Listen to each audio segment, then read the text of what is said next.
নমস্কার। আজ আমি কাবলি ছোলা ও আলুর ঘুগনির রেসিপি আপনাদের সঙ্গে শেয়ার করছি। কাবলি ছোলার এই ঘুগনি আপনারা গরম গরম রুটি, লুচি কিংবা পরোটার সঙ্গেও সার্ভ করতে পারেন। খেতে বেশ ভালো লাগে। প্রথমেই ওভারনাইট জলে ভেজানো কাবলি ছোলা বাটিতে নিয়ে নিয়েছি। ঘুগনিতে দেওয়ার জন্য আলু ডুমো ডুমো করে কেটে নিয়েছি। প্রেসার কুকারে পরিমাণ মতো লবণ দিয়ে সেদ্ধ করে নেব। অপর দিকে একটা বাটিতে 14 থেকে 15টা রসুন, 2 ইঞ্চি মতো আদা, একটা শুকনো লঙ্কা, 1 চামচ মতো গোটা জিরে, 1 চামচ মতো গোটা ধনে, 4টে এলাচ, একটা দারুচিনি স্টিক, লবঙ্গ, গোলমরিচ, পরিমাণ মতো জল দিয়ে বেটে নেব। পেঁয়াজ কেটে নেব। এরপর তেল গরম হলে 2টো তেজপাতা দিয়ে দিচ্ছি। ফোড়নে গোটা জিরে দিয়ে কেটে রাখা পেঁয়াজ পরিমাণ মতো লবণ দিয়ে ভেজে নেব। যেহেতু লবণ দিয়ে দিচ্ছি, খুব তাড়াতাড়ি কিন্তু পেঁয়াজ সফট হয়ে আসবে। পেঁয়াজ হালকা ভাজা ভাজা হয়ে এলে এখানে দিয়ে দিচ্ছি কেটে রাখা টমেটো। টমেটোকেও খুব ভালো করে ভেজে নিচ্ছি। টমেটো খুব ভালো করে ভাজা হয়ে গেলে এরপর আমি মিক্সিং জারে তৈরি করে রাখা মশলার পেস্ট অ্যাড করব। দেখুন টমেটো সফট হয়ে এসছে। দিয়ে দিচ্ছি মিক্সিং জারে তৈরি করা মশলার পেস্ট, পরিমাণ মতো হলুদ। অনবরত নাড়াচাড়া করে মশলা ভেজে নিচ্ছি।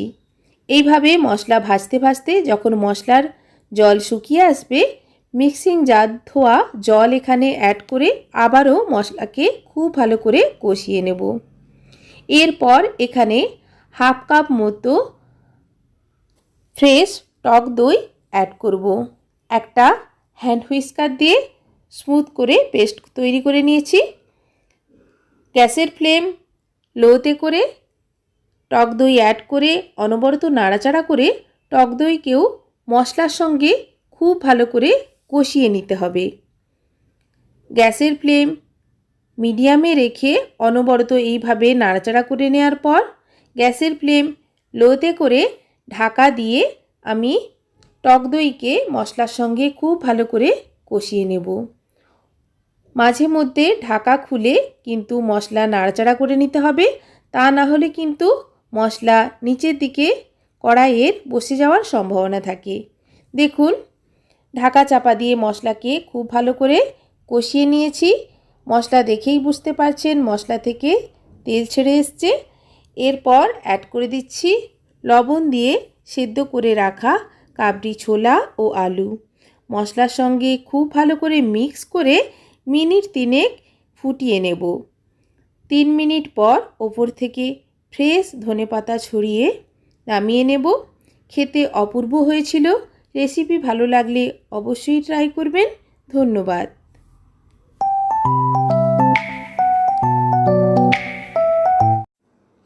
নমস্কার। রোজ রোজ একঘেয়েমি মাছ মাংসের স্বাদ বদলাতে মাঝে মধ্যে এইভাবে ডিমের এই রেসিপি আপনারা ট্রাই করতে পারেন। খেতে কিন্তু অপূর্ব লাগে। গরম সাদা ভাত কিংবা রুটি যা কিছুর সঙ্গে সার্ভ করুন না কেন, খেতে বেশ ভালো লাগে এবং খুব সহজেই এটা তৈরিও হয়ে যায়। প্রথমেই একটা বলে 6টা ডিম ফাটিয়ে নিয়ে নিচ্ছি। এরপর আমি পরিমাণ মতো পেঁয়াজ দিয়ে দিচ্ছি। অ্যাড করছি এখানে কিছুটা কাঁচা লঙ্কা, গোলমরিচ, ক্রাশড গোলমরিচ ব্যবহার করেছি। দিয়ে দিচ্ছি পরিমাণ মতো লবণ ও হলুদ। ভালো করে মিক্স করে নিতে হবে। ভালো করে মিক্স করে নিচ্ছি। ভালো করে মিক্স হয়ে গেলে একটা ফ্রাইং প্যান গরম হলে দিয়ে দিচ্ছি পরিমাণ মতো তেল। সরষের তেল ব্যবহার করেছি। তেল গরম হয়ে গেছে, দিয়ে দিচ্ছি ডিম। গ্যাসের ফ্লেম লোতে রেখে এক সাইড ভালো করে ভাজা হয়ে গেলে অপর সাইড উল্টে দেব। একটু সময় নিয়ে ভাজছি, যেহেতু পরিমাণটা অনেকটাই আছে। গ্যাসের ফ্লেম লোতে রেখে দেখুন এক সাইড ভালো করে ভাজা হয়ে যেতে অপর সাইড উল্টে দিয়েছি ভাজার জন্য। অপর সাইডও খুব ভালো করে ভাজা হয়ে গেছে, দেখেই বুঝতে পারছেন। এরপর আমি খুন্তি দিয়ে পিস পিস করে কেটে নেব। আপনারা আপনাদের পছন্দ মতো এখানে শেপ দিতে পারেন। দেখুন ভাজা হয়ে গেছে, পিস করে কেটে নিয়ে প্লেটে তুলে নিচ্ছি। এইভাবে সমস্ত ডিম প্লেটে তুলে নিয়েছি। আবারও দিয়ে দিচ্ছি পরিমাণ মতো সরষের তেল। তেল গরম হয়ে গেছে, দিয়ে দিচ্ছি কেটে রাখা পেঁয়াজ। পেঁয়াজ তেলের সঙ্গে নাড়াচাড়া করে নেওয়ার পর লবণ অ্যাড করে দিচ্ছি, ফলে খুব তাড়াতাড়ি পেঁয়াজ কিন্তু সফট হয়ে আসবে।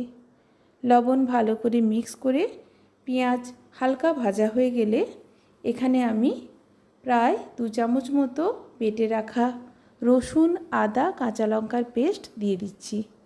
অনবরত নাড়াচাড়া করে রসুন, আদা, কাঁচা লঙ্কাকে ভেজে নেব যতক্ষণ পর্যন্ত না এর কাঁচা গন্ধ চলে যায়। দেখুন অনবরত নাড়াচাড়া করে নিচ্ছি। এখানে আমি রসুনের পরিমাণটা একটু বেশি ব্যবহার করেছি আদার তুলনায়। রসুন একটু বেশি দিলে টেস্টটা খেতে বেশি ভালো হয়।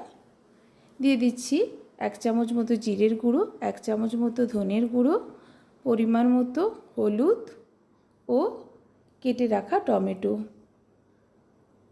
গুঁড়ো মশলা ও টমেটো মিক্স করে নিচ্ছি কয়েক সেকেন্ড সময় ধরে, ফলে গুঁড়ো মশলা হালকা ভাজা হয়ে আসবে।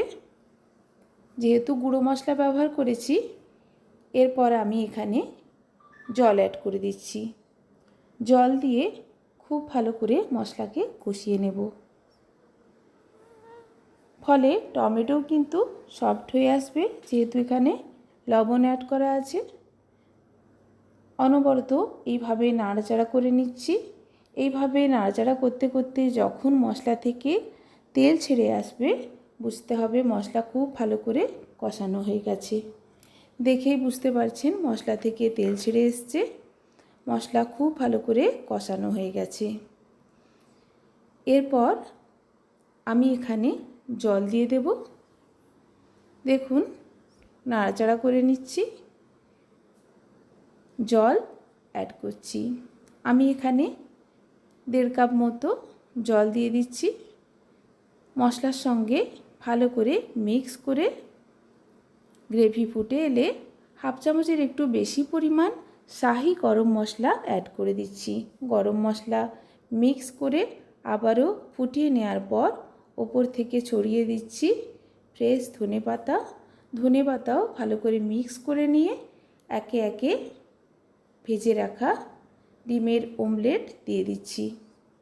ডিমের অমলেট অ্যাড করে গ্যাসের ফ্লেম লোতে রেখে মিনিট 2 ফুটিয়ে গরম গরম সার্ভ করছি।